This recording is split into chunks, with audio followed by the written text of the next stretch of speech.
Hi, this is Mr. Thomas, and this is a brief description of the physical education fitness lesson plan with Mosquito Tag. Again, I'm going to briefly go over how to play Mosquito Tag and some variations that you may want to use when you are using this lesson plan. It comes with a step-by-step lesson plan to adjust and fit the Common Core standards. You can see this first page has all the Common Core standards listed for the physical education content, and then it goes on by grade level as well.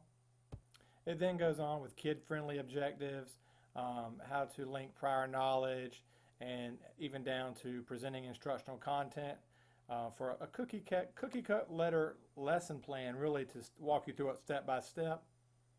It includes the assessment, reflection, a HOTS chart. HOTS stands for higher order thinking skills, academic feedback, and assessment.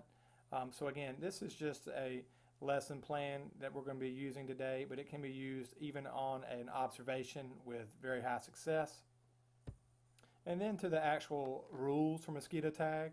The Mosquito Tag, once you see the actual outline of the board, it'll make more sense. But roughly the directions are in front of you. I'm not going to read it, word for word. I'm just going to quickly go over it. You'll have a basketball court with it separated. It's a controlled event. Mosquitoes are basically the people that are it. They have to stay in their cage and try to reach out and touch people with a noodle.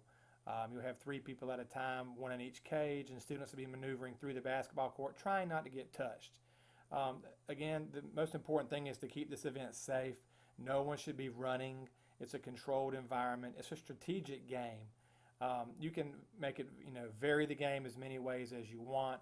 We'll cover from different ways to do it. But again, the rules are in front of you, and I'll just let you see that and then move on to the next one. Then that's the last page of the rules. After you get to each base or zone without getting tagged, you accrue a point and keep track of the points on your fingers as you're running or actually moving, walking around. That way the teacher can see how many points children have. Again, that's just a different variation of the game. Next, I'm going to go ahead and show you what the actual court and setup looks like. Okay, here's the actual court and the layout. As you can see, the free throw lanes are used as cages along with the center of the basketball court. That's where your mosquitoes have to stay. They can maneuver all throughout and stay anywhere in their cage and reach out with their noodle and touch someone. The 4 corners of the basketball court that you can see in green right here on the edges, those are your bases. That's where people are going to start out and just divide the class. The goal is for students to walk from base to base, trying not to be touched by the mosquitoes that have their noodles. Now, the noodles can actually reach out. If you had, let's say, the mosquito right here and another mosquito on the edge right here reaching in, it would make it almost impossible to get through here safely. But if you have 2 mosquitoes reaching one here and one here, it's going to be open up the area over here. So as you can see, it's a strategic game to give students a chance to move and have a thought process to their game. It's not just a game where a whistle blows and kids run around with no direction. This is a strategic game. Now for the higher level kids, the older kids, they like this as well. Sometimes I'll divide it and only have 1 child at every base. And I'll say, okay, once we start, the child that can get to every base first is the winner. If they run, they're out. If they get touched with a noodle, they're out.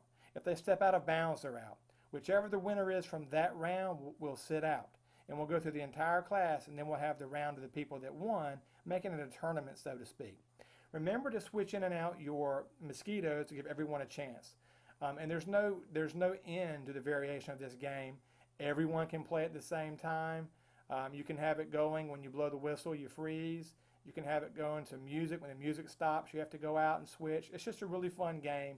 And again, it prevents people from just running around randomly.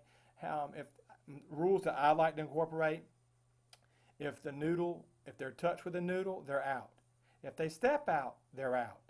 If you see them running, they're out. And another one I incorporated that I really think is pretty neat, if one student touches another student, they're out. So that makes students be wary of pushing and touching other students. So again, it keeps them in their bubble, and it's a really safe, fun game. Kids of all ages like this, and it's something you can be very successful with.